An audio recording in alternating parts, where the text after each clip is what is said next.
If you are wanting to understand UGC in 2026, you're probably hearing, oh, go grab things from around your house and make a sample portfolio and then just pitch brands. Or you're probably hearing things like, just sign up for this platform and then you'll start getting PR and then brands will start to reach out to you and then it's just as easy as that. Or maybe you're hearing, it takes 2 or 3 hours a day and I'm making $10,000 a month. Just the money, no how, no strategy, no systems, no playbook, nothing. I'm here to help you with that. Today, I'm going to be walking you through some of the biggest pitfalls or misconceptions that people have about UGC, what it is, what it isn't, and how you can land your very first paid deal, starting as a complete beginner all the way to a seasoned pro. In this video, I'm going to go through a couple of different phases. First phase is the research phase. The second phase is going to be the baby beginner phase. The third phase is going to be the mid-range level up phase. The fourth phase is going to be the pitch perfect phase. And the sixth phase is going to basically be rinse and repeat until you are a full-time UGC creator or an influencer, whichever you want to be. I also have some really cool goodies in this video, opportunities for UGC creators that you don't want to miss out on towards the middle of the video, and towards the end, I'm going to tell you about how you can skip a couple of these steps and phases if you are a very specific kind of person. Now, don't go skipping all the way to the end. If you don't watch these phases and understand how they relate to you, you might skip to the end and think that you're that person, and you're not. So go through the phases with me and determine if you are that kind of person, and then I'll tell you how that might apply to you towards the end. So let's start with the basics. What is UGC content? UGC content is user-generated content. It's basically brands paying real people like me, or like people who own cats, or people who own a home to do pet food content or homeowner content. It's more relatable and it's more real and authentic because the person who's doing the ad is actually someone who owns or does that thing. So for me as a cat owner, if I do a video on cat food or cat toys, people are more likely to listen to me. That's basically UGC. User-generated content is a little bit different from influencer content because influencer content is posting content to your social media pages, and UGC is creating content for brands that they post to their social channels. A lot of brands get this mixed up and they'll reach out to UGC creators and basically start pitching things that are influencer collabs and projects, but phrased like they're UGC projects. And this is where a lot of creators get confused because even the brands don't really know what they're talking about yet because UGC is still fairly new and they're still trying to understand it. So if you're interested in user-generated content, where do you start? I want you guys to get a notepad and a pencil because you're going to want to take some notes. This is going to be a longer video, but it's because I'm giving you everything that you need from start to finish. So first phase is the research phase. This is where you're going to watch UGC creators for about 1 to 2 weeks. This is vital. You start watching how they talk, how they create their videos, how they post to social media, what they talk about when it comes to brands, and then you're going to create an email that is specifically for UGC. So something like perhaps BrittanyUGC@gmail.com, totally fine. You don't need to pay for anything at this point because you are a complete beginner. Researching is going to look like understanding user-generated content. So you could do a couple Google searches, read some articles, get caught up on the news of UGC, get caught up on trends, why it's working, buyer psychology, marketing. This is the unsexy stuff that people don't talk about when it comes to UGC because they just want to flash the money or they just want to flash the PR boxes. UGC is a business. It is an awesome business. It's a business I love, but it is definitely a business. You're basically growing your personal brand from square one all the way to pro. So after 1 to 2 weeks, and I say 1 to 2 weeks because you can spiral here. I've done it. You can start consuming more than you're creating and just watching creators endlessly because you think that you're taking in knowledge and you think that you're getting better. It's not true. You need to start taking action. So some of the first things that you want to do when you're a beginner UGC creator, and you're going to start signing up for some low-level platforms that may not pay as well as other platforms, but they're easier to pick up, they're easier to learn, sometimes they're easier to get jobs. So these platforms, I'm going to list them in the description, I'll also put them here in the video, are going to be things like Join Brands, Billow, Hummingbirds if it's in your area, and perhaps things like Incense, Social Cat. Now these apps and platforms, they're free to sign up. I can't really speak on if they're available in other countries. I know they're available in the US, so I'm so sorry if you're watching this from another country, but I will try to find some apps and platforms for you that you can use. You want to sign up using your email that you use for UGC. Try to keep all of your business and UGC things separate. Then for Join Brands or Billow, you're usually going to have to upload an introductory video or a couple sample videos. This is not a portfolio. So many people get confused when I post videos about UGC like this and they say, oh, well, I do need a portfolio. Stop right there. A portfolio is a whole resume of work that you've done as a UGC creator. One sample video plus an intro video is not anywhere close to a portfolio. And this is probably where the confusion is lying. A great intro video for a beginner is going to focus on things like your demographic, your unique skills, your age, do you have any pets? Are you a rock climber? Are you an amputee? Are you a cancer survivor? Things that make you unique and different. Think about your unique story. I've done a couple videos on this and I don't want to go too deep, but a great intro video would look something like this. Hi, my name is Brittany. I'm a 29-year-old UGC creator. I have 2 cats and I live in an area with great hiking trails and coffee shops, and I do have some experience in customer service and retail, so I understand how buyer psychology works. I would love to work with you and bring your vision to life. Now, simply showcasing confidence on camera is honestly 80 to 90% of the game. So many brands want creators who can speak confidently and convey that their product is the best or their service is the best. So if you can gain confidence on camera, you're going to do so well. Start working on these lower level apps and platforms and apply to jobs. If you don't get jobs right away, please don't give up. I didn't get jobs for 6 months. Now, a lot of that was because I was getting married and I totaled my car and I was moving cities. All kinds of crazy stuff was happening, but it was also because I was listening to the wrong creators and I just wasn't applying as much as I should have been. Your success is going to directly correlate to how many applications you put in on these platforms.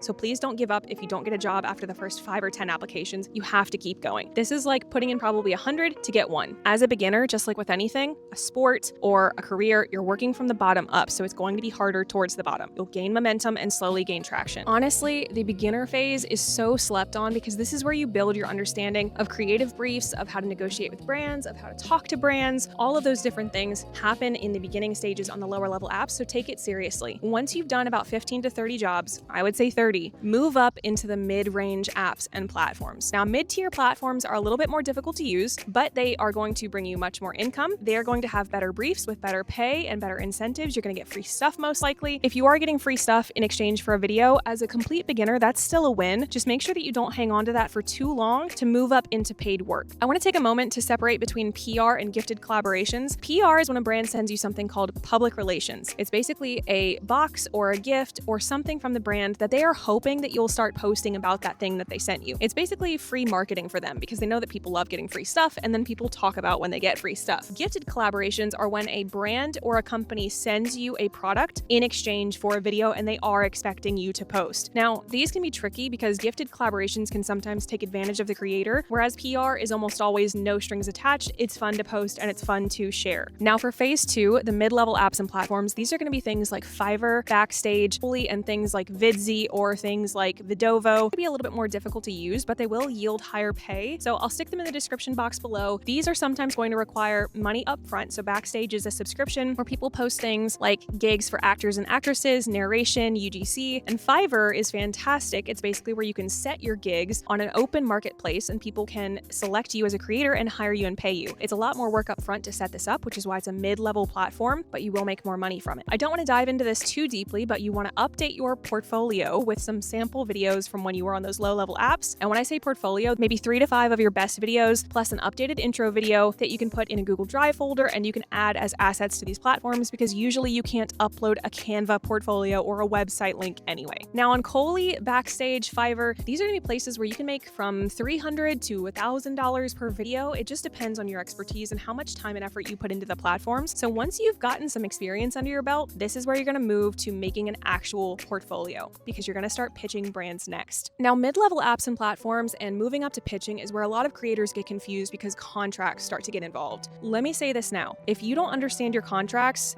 you are in for a world of hurt. You may sign something that you don't understand. You may leave yourself open to being sued. You may get taken advantage of by a brand. If you need help understanding your contracts, I am not a lawyer, but I created a guide with some of the best known contract terms that I've come across as a creator that's available down below if you'd like to grab it. Now, moving into the pitching phase, this is where you'll use something like Canva or a separate website to put together a portfolio. I love using Beacons. Beacons has been such a powerful tool for me as I've worked through my content creator journey. Canva is a great way to put together your portfolio. Just make sure it is a website and not a presentation. Now, when you're pitching brands, you're going to do things a little bit differently. This is basically cold emailing brands to say, hey, I want to work with you. This can be either email or DM. Essentially, you want to have a really strong pitch that says why you would benefit the brand, and then a portfolio. This is where you take your very best videos from likely your mid-tier level platforms as you've gotten better and you've gained more experience, and you put them together into a portfolio with typically a short intro video about yourself, some of your best videos, the best ways to contact you, some testimonials,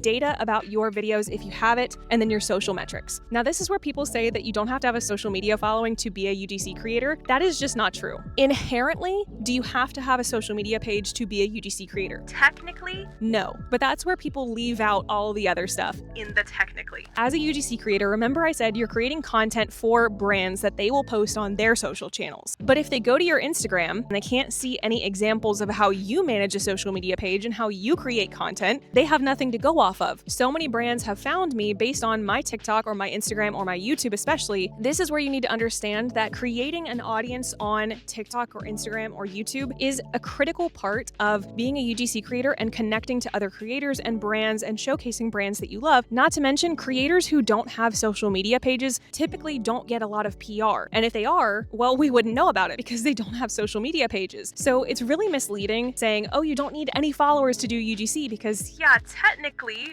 but not really. Now, the way that I love to pitch my brands is to use Bento. It's a platform that pulls together all of the emails and contacts from brands all over like Elf Cosmetics, Rhode, Rare Beauty, Kopari Beauty, all kinds of things that you can think of, and they have it in their database for you to email their influencer manager, their PR manager, all of these different people. And if you are not at a point where you understand how to cold pitch yourself, how to put together a great portfolio, how to put together a great email signature to just really look professional, you are one, never going to get a response from these brands, and two, going to make yourself look really embarrassing if you jump all these steps and go straight to direct pitching. This is exactly why I get so frustrated when creators on social media tell beginners in UGC to just start pitching and create a portfolio. You're basically ruining your chances before you've even gotten started. You're going to get stuck pulling things together into a portfolio. You've never made a portfolio before. You don't even know what it is. And then you're going to try to directly pitch someone. This is like throwing someone into door-to-door sales when they've never done sales before in their life. It's the hardest version of UGC. It is the most lucrative, but this is where you being a business owner really comes into play. Now, I know that I've shared so much about starting UGC and getting your first brand deal. If any of this was confusing, I completely understand. There's a lot to take in. I'm going to be doing a 2-hour-long masterclass where I will dive into everything that you need to become a successful UGC creator and land your first paid brand deal. And if you are a fairly seasoned UGC creator, I'm going to leave some time in our masterclass to talk about some of the ways that you can level up your systems and improve overall as a UGC creator. Tickets for that will be down below. Now, I do have a really exciting offer for any UGC creator who's watching this right now. If you're thinking about buying a course or a pitching template or a portfolio template, first of all, I'm going to tell you that as a beginner, you don't need a lot of that stuff. What you do need is hands-on experience, real-world insights, coaches who know what they're talking about, information that's going to get you from zero to paid faster. If you're seeing this video when I'm first posting it, you are in a very special position because you have 5 days left to grab a ticket to UGC Creator Connect in Salt Lake City, Utah on March 14th. Now, tickets are going to be down below. If you are one of the first 10 people to grab a ticket to this event, I am going to give you a free ticket to my masterclass. So 2 hours with me where I'll also have a live Q&A session at the end and I'll answer questions for all of those good things. But that's only for the first 10 people who grab a ticket through that link down below. I will be so excited to see you. UGC Creator Connect is going to be where 10 plus of the biggest names in UGC, coaches and business owners like Anna Mangiello and Tran UGC, and so many other people are going to be speaking. Brands are going to be there scouting creators. We're going to talk all things UGC. The host of the UGC 101 podcast, Nate, is one of the amazing founders that put this event together. I know 5 days is not a lot of time to decide if you want a ticket to this event, but let me level with you really quickly. You could spend easily $500, $700. I've seen so many courses, $2,000, $3,000, $4,000 for UGC. You could spend $400 and get a full day event with 10 plus leading UGC coaches who've been doing this for years. You can meet with me. You can have a seat to a free 2-hour masterclass where I am literally going to guarantee that you will leave there knowing how to get your first brand deal, or you could spend money on a course that's going to sit on your computer that you're not going to take any action on. This event is a once in a lifetime thing. We don't have nearly enough UGC creator events, and I know it's going to be incredibly valuable, so I would love to have you in the room. Now that you're pitching, you're going to be talking with brands and negotiating rates. You almost never give your rates right off the bat when you are pitching brands. You want to negotiate the rate and almost always say, hey, I would love to understand the scope of your project, the deliverables, the exclusivity, the usage rights, and then I can create a bundled package that fits your project the best because every collaboration is unique. Brands will almost always try to lowball creators in the beginning, not because they're evil, not because they're bad, but because it's just business. You need to understand how to stand your ground and decide what's important for you and what's not. Typically, once you're at the pitching phase, you're going to have to start managing your projects really like a business. You need either a Notion template or a Google spreadsheet. You're going to need to set aside about 30 to 35% of your income for taxes, typically through a 1099. Some people like to get an LLC because it protects their assets in varying ways. This is really a business once you get to the pro level of UGC, and it is a personal brand. So the way that you present yourself on social media, the way that you share products, the way that you do all of these things is going to be critical in how far and how fast you go as a UGC creator. Now, if you have any questions about, well, there's just so much information, I don't know what step to take next, I don't know what to do next, seriously, please put your questions down below. I love answering them, and it is what helps me make these videos. Now, I mentioned in the beginning of this video that you have to be a very specific person if you want to skip all of these phases and kind of goes straight to pitching. That person is going to be someone with either acting experience, narrating experience, TV or music experience, so someone who was, say, for instance, a news anchor, marketing or sales experience, or someone who just overall understands the influencing world. The reason for this is, one, you probably are really confident on camera already. You don't really need to work that muscle. Two, if you are an influencer or a creator already, you may already understand how to create great content, and you may already have big social media channels built up. That automatically puts you ahead of the game. Three, if you have some marketing or sales experience, then you understand what a pitch is, you understand what a portfolio is, you understand how these things play together in UGC. So even though you don't have UGC experience, you have marketing experience, which is inherently UGC. Also, if you are a leading TikTok shop creator or someone who does e-commerce, you'd probably do really well in UGC. I truly hope this video was helpful. I am so excited to see any of you in Utah in March. It's going to be an incredible event. I can't wait to see you there. I'll see you guys next time.